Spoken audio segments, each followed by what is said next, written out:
অর্থাৎ আমি যে কথাটা বলতে যাচ্ছি এক্সপার্ট এক্সপার্ট এক্সপার্ট, আপনি এটা পাইলেই বুঝবেন টেস্ট অর্থ দিবে। I am expert in Bangla grammatical range and accuracy and also English word etymology.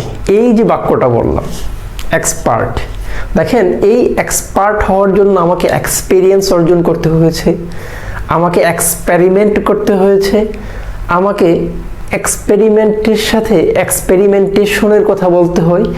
এই যে শব্দগুলো আমি আপনাকে বললাম, দেখেন একটা আরেকটার সাথে একে অপরের সাথে পরিপূরক মনে হচ্ছে, কাছাকাছি মনে হচ্ছে। ঘটনাকে একটু খেয়াল করেন তো, এইখানে আমি যে শব্দটা লিখেছি এক্সপার্ট, আপনি দেখেন এই এক্সপার্ট শব্দ কিংবা এক্সপেরিমেন্ট কিংবা এক্সপেরিয়েন্স, দেখেন এই শব্দগুলোর মাঝে এক্সপার্ট এক্সপার্ট, অর্থাৎ আমি যে কথাটা বলতে যাচ্ছি এক্সপার্ট এক্সপার্ট এক্সপার্ট, আপনি এটা পাইলেই বুঝবেন টেস্ট অর্থ দিবে।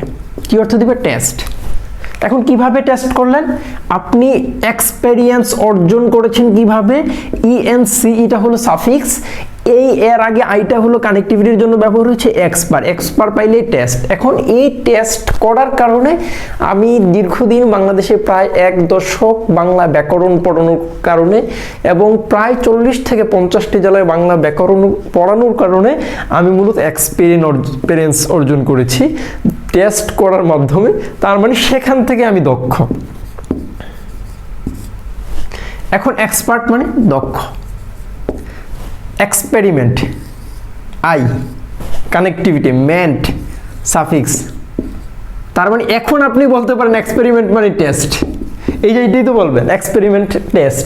এখন এক্সপার্ট, এখন এই এক্সপার্ট থেকে আমি আবার শব্দ বানাইতে পারি এক্সপার্টাইজ, এক্সপার্টাইজ। এখন আমি বলতে পারি এক্সপেরিয়েন্সড, একই তো, দক্ষ।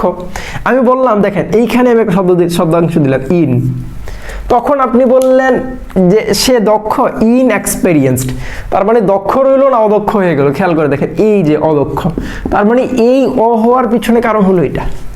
এখন আপনি বলতে পারেন তাহলে এক্সপার্ট গেল, এক্সপার্টাইজ গেল, তারপরে এক্সপেরিয়েন্স গেল, এক্সপেরিয়েন্সড গেল, ইন এক্সপেরিয়েন্সড গেল, এক্সপেরিমেন্ট গেল। এখন আমি এক্সপেরিমেন্ট থেকে আবার শব্দ বানাইতে পারি এক্সপেরিমেন্টাল। আবার আমি এই এলটাকে ফেলে দিয়ে আমি লিখতে পারি এক্সপেরিমেন্টেশন। তার মানে আপনি দেখেন, তার মানে আমি মূলত এই যে শনটা লিখলাম, এর আগে এ লিখলাম, এর আগে মেন্ট লিখলাম, এরপর আই লিখলাম, তার মানে এইখানের এক্সপার্টটা হলো তো মূলত মাদ্দা, যে মাদ্দা দ্বারা আমাকে বোঝাচ্ছে টেস্টের কথা। অর্থাৎ আপনি টেস্ট ধরে ধরে আগাচ্ছেন, যার মাধ্যমে আপনি শব্দ বানাইতে পারতেছেন এবং শব্দগুলি একটা আরেকটার সাথে কত চমৎকারভাবে মিল। Thank you for watching.